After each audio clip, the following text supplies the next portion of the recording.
The IRS is saying they want more funds so they could do a better job. And this way they could serve the American people better and get their taxes fair. Let's bring this into light. Okay, now, let's just consider how much money is spent on police and how much money is taken from the American people when they get pulled over for stuff like a piece of plastic license, or, like a registration that wasn't renewed, or, like for a seatbelt, and then they get charged this money.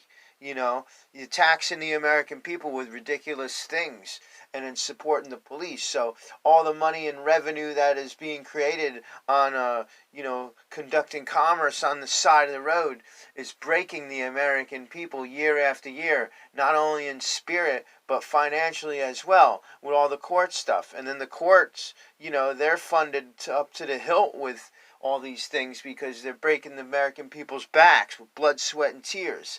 Okay, and then when it comes for taxes and stuff, the American people generally, not everybody is super well rounded with their perception and acceptance of what the circumstances. So then it's like, okay, now we got to pay taxes too. So the government's busting our ass. They're allowing police officers to make money and get away with crimes. The courts are operating and putting us through the gears. And now the IRS wants money too? How much?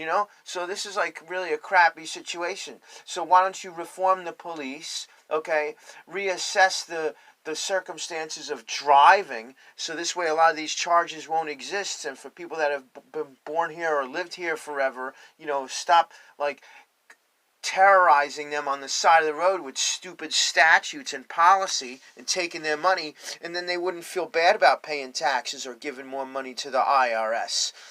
Because in general, if you're coming from the same place, how much are you going to tax the American people? And in considering the IRS, you don't guarantee the economy. Okay, you don't guarantee people's jobs. Okay, you endorse that an employer could hold somebody's paycheck, for 2 weeks, up to 2 weeks once they start a job. So some people need money right now, and if they work today or they work a week, they need that money. But the same government says you don't have to pay them for 2 weeks. It's by law. So then you're screwing people, putting them in desperate situations. And that's the money that they could use to pay for stupid tickets or renew their license or registration or tag, even if they have insurance, and then they drive around stressed and in fear.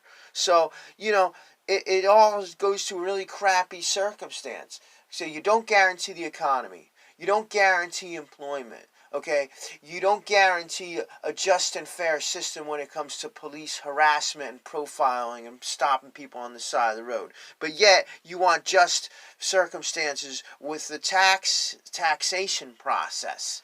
You're all over the board. So if you want to give more money to the IRS, well, take some money away from the police. Take some money away from the courts. And leave some money in the American people's pocket. And don't allow employers to hold people's paychecks for 2 weeks and stuff like that. There's a bunch of changes that could suit the needs of everybody here. But until then, boom. I don't blame the American people for not wanting to pay taxes. I don't blame the American people for being pissed off at police. I don't blame American people when they don't want to go to court for all that BS, because it's considered at this point, the reality is it's all biased, it's all prejudice, and it's all self-serving. And at the end of the day, nobody's going to have nothing. So get your shit straight.